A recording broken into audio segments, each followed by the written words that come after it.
Il est 15h30 à Douala, la même heure dans les dirigeants du pays. Mesdames, Messieurs, bon après-midi. C'est l'heure de la grande édition de l'information en langue française sur My Media Prime Télévision. Bon après-midi et bienvenue. En tournée dédicace dans la région de l'ouest du Cameroun, l'honorable Cabral Libi a commencé son périple dans la ville de Foumban, dans le département du Noun, avant de se rendre à Bafoussam, toujours à l'ouest du pays, où il a été accueilli avec enthousiasme par la population riveraine. Le compte rendu avec Inès Mingué et Alexis Bemo.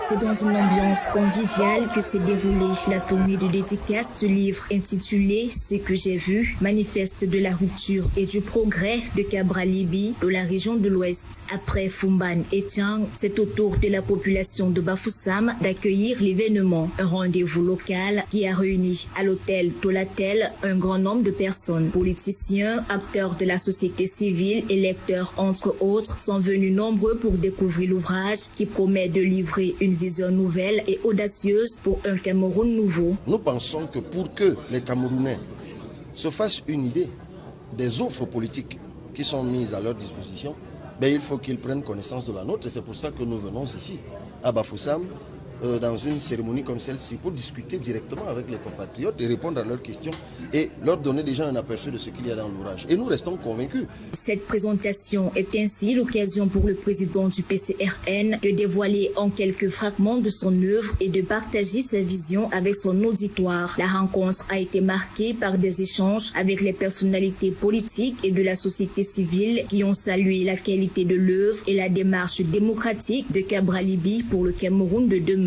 Il faut que le Cameroun rompe avec le système actuel et s'inscrive véritablement dans l'industrialisation. Nous disons dans l'ouvrage qu'il ne sert à rien de dire qu'on est riche parce qu'on a des matières premières. Ce qui rend riche, c'est votre capacité à transformer votre matière première, donc à lui donner une valeur ajoutée.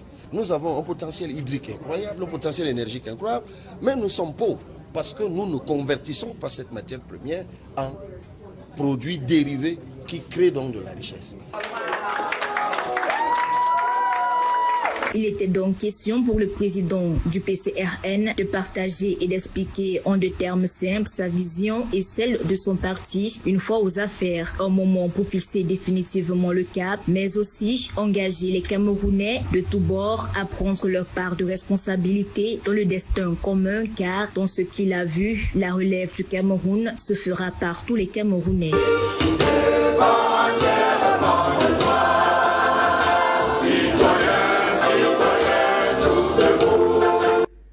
Découverte macabre le 5 mai dernier dans l'arrondissement de Cambé, dans la région du nord-ouest du pays.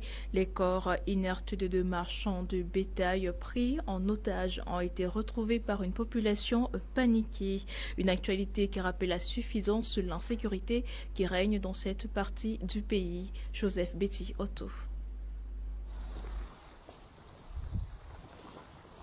Amidou Yerima et Adamou Oumarou, deux marchands populaires de bétail originaires du Ndongamantoum, dans le nord-ouest respectivement des villages Bindjeng et de Sa, ont été retrouvés morts ce lundi matin.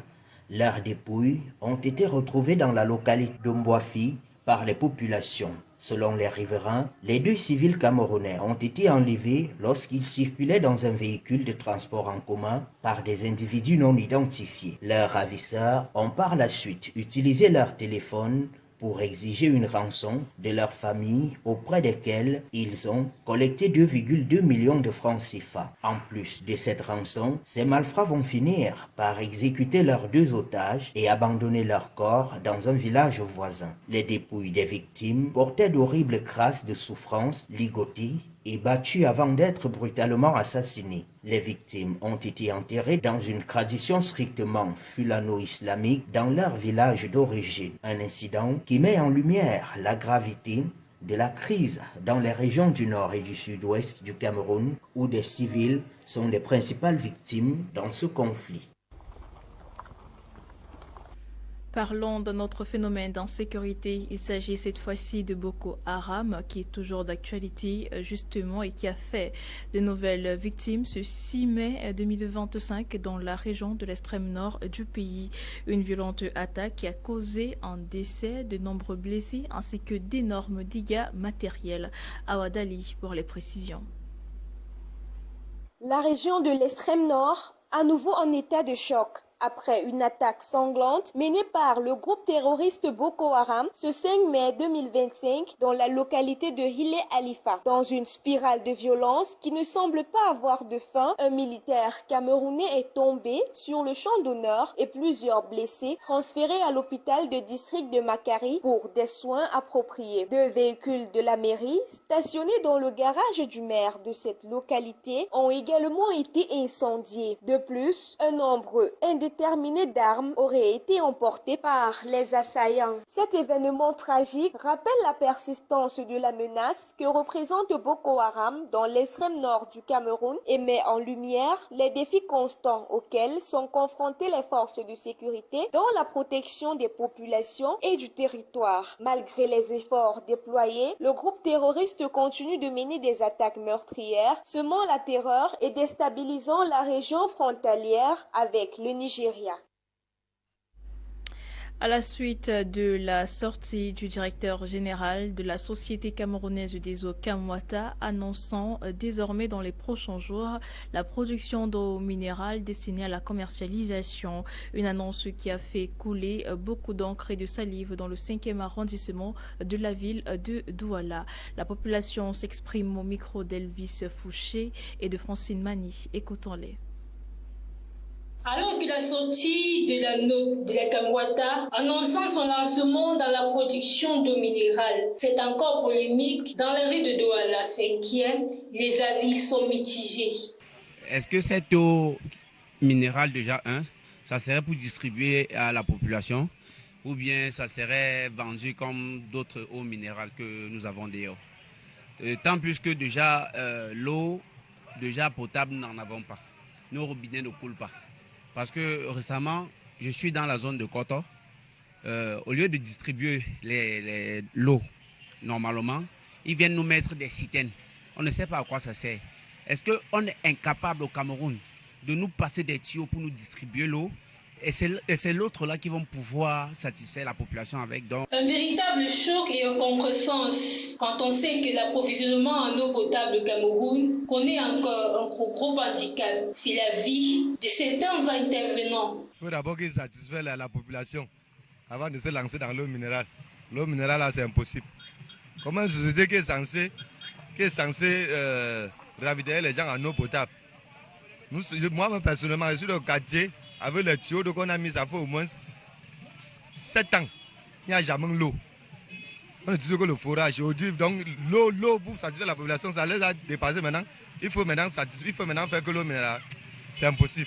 Pour les esprits les plus avertis, cela est plutôt un moyen pour consommer camerounais et une opportunité de combler une très grande partie du chômage qui consume la population. En tant que revendeur, je pense que c'est déjà une bonne idée pour nous, on aura de la variété.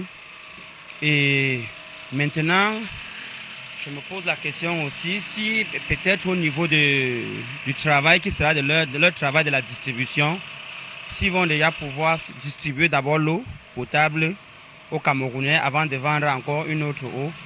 Peut-être c'est ça qui va améliorer la qualité d'eau que nous buvons dans nos robinets. Donc je pense que pour moi c'est une bonne idée. Ça va permettre que les choses puissent être encore plus révolutionnées et que ce qui coule peut-être des robinets soit clair comme ce qu'ils vont vendre. Ça va aussi beaucoup employer les Camerounais. Donc plusieurs personnes vont travailler et du côté de la distribution d'eau et du côté de l'eau minérale aussi. Soit l'approvisionnement en eau reste la préoccupation majeure de toute la population camerounaise. À la suite de ces nombreuses réactions, mesdames et messieurs, parlons de toute autre chose à présent. Le parc Sembe-Loko de la ville de Bertoua, dans la région de l'Est du pays, a été le théâtre pendant 2 jours d'un atelier d'explication des enjeux de la nouvelle loi portant sur la fiscalité locale au Cameroun, venue de 33 communes de la région de l'Est.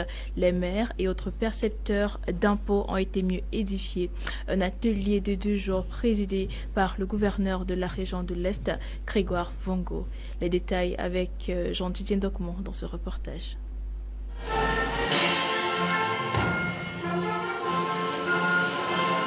Expliquer et décrire les principales composantes de la réforme de la fiscalité locale ainsi que les étapes de la mise en œuvre. Identifier et expliquer les enjeux de la réforme de la fiscalité locale et identifier et expliquer les grandes lignes des impacts de la réforme de la fiscalité. Tels sont les objectifs du séminaire de formation des acteurs de la décentralisation sur les nouvelles lois portant réforme de la fiscalité locale, tenu au parc Sembe-Loko de Bertoua, en présence du gouverneur de la région de l'Est, Grégoire Vongo, qui présidait la cérémonie devant un parterre des responsables du ministère des Finances et du chef du Centre régional des impôts de l'Est, Oumarou Wadjouré. Il en ressort que les quotes-parts du produit des impôts et taxes communaux à redistribuer aux communes d'arrondissement et communautés urbaines au titre de la péréquation sont déterminés ainsi qu'il suit. 42% des centimes additionnels communaux, 50% du quote-part pour la régie de la transaction financière dans les communes. C'est par une photo de famille que prendra fin cet atelier.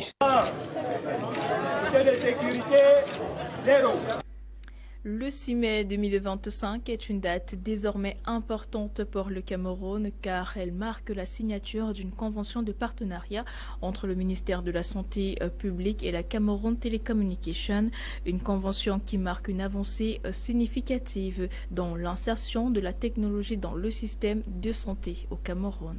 Joseph Betty Otto, une fois de plus pour les précisions.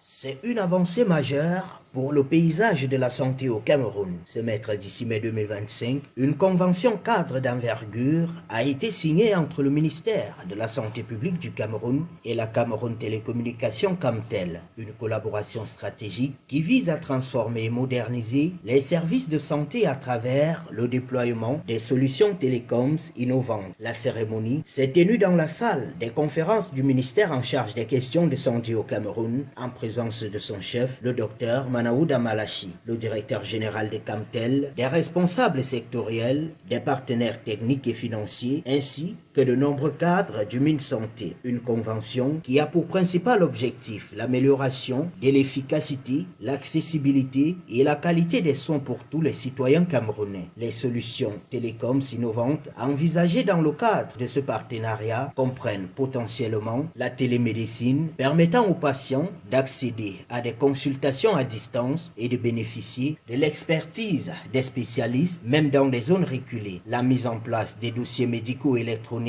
facilitant le partage d'informations entre les professionnels de la santé et améliorant la coordination des soins. Le développement d'applications mobiles pour la santé offrant aux patients des outils de suivi personnalisés, des informations de prévention et des rappels de rendez-vous. L'amélioration de la connectivité des établissements de santé, assurant un accès rapide et fiable aux données et aux ressources en ligne. Ce partenariat entre Camtel et le ministère de la Santé publique du Cameroun représente une étape cruciale dans la modernisation du système de santé camerounais. En tirant parti des technologies télécoms, il est possible d'améliorer significativement l'accès aux soins, la qualité des services et l'efficacité du système dans son ensemble. Il ne fait aucun doute que cette initiative contribuera positivement à l'amélioration de la santé et du bien-être de la population camerounaise. La prochaine étape consistera à déployer des équipes opérationnelles sur le terrain afin de garantir une mise en œuvre efficiente des projets issus de cette convention.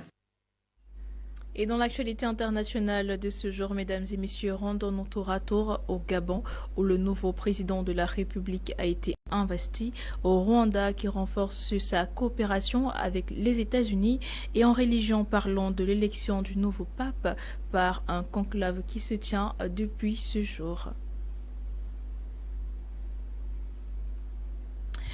En attendant...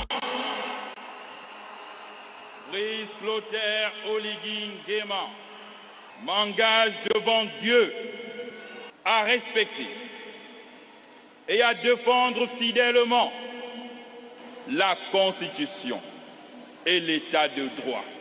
Vainqueur de la présidentielle du 12 avril, avec un score écrasant, Brice Clotaire Oligui Nguema a prêté serment au stade d'Angondié, en périphérique de Libreville, ce samedi 3 mai, devant une quinzaine de dirigeants africains venus pour l'occasion, promettant d'œuvrer à un Gabon nouveau. Celui-ci est ainsi devenu le premier président de la vieille République gabonaise 20 mois après le renversement d'Ali Bongo. Brice Clotaire Oligui Nguema prête serment lors de sa cérémonie d'investiture à la présidence de la République gabonaise au stade d'Angondié, en périphérique de Libreville. À bord d'une voiture au toit vert, Brice Clotaire Oligui Nguema n'avait sans doute pas besoin de la coupure d'électricité qui a frappé Libreville durant sa cérémonie d'investiture dans l'après-midi du samedi 3 mai, pour rappeler que la reconstruction des infrastructures gabonaises faisait partie des priorités de son nouveau mandat. Parmi elles, celui-ci a également cité dans son premier discours en tant que président de plein exercice la diversification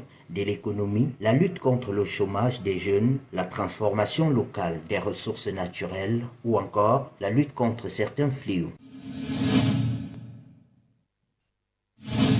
Après l'accord migratoire abandonné l'an dernier par Londres, le Rwanda paraît-il signer un nouvel accord, cette fois-ci avec Washington. Des discussions sont en cours, affirme Kigali, alors que l'administration du président américain Donald Trump cherche à accélérer les expulsions des migrants du territoire américain. Devant la télévision nationale, le ministre rwandais des Affaires étrangères confirme que pour la première fois, la tenue des discussions bilatérales avec les États-Unis sur un potentiel accord migratoire. Des échanges en cours, toujours à un stade préliminaire, a-t-il indiqué, sans donner plus de détails sur le contenu des discussions ouvertes sur les questions migratoires.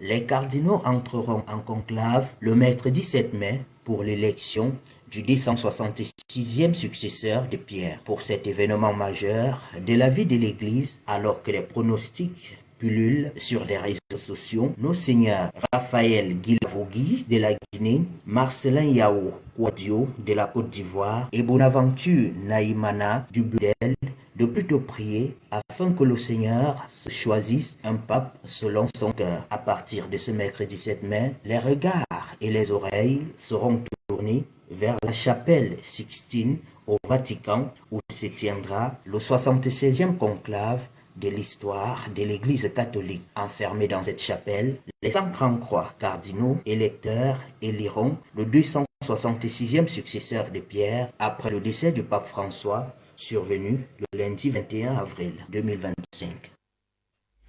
Et voilà qui referme ce journal. Mesdames et messieurs, merci de nous avoir suivis. Restez en compagnie de nos programmes qui se poursuivent avec l'édition de l'information en langue anglaise, cette fois-ci à 18h30 exactement. Quant à nous, retrouvez-nous demain, même heure, pour une autre édition du journal.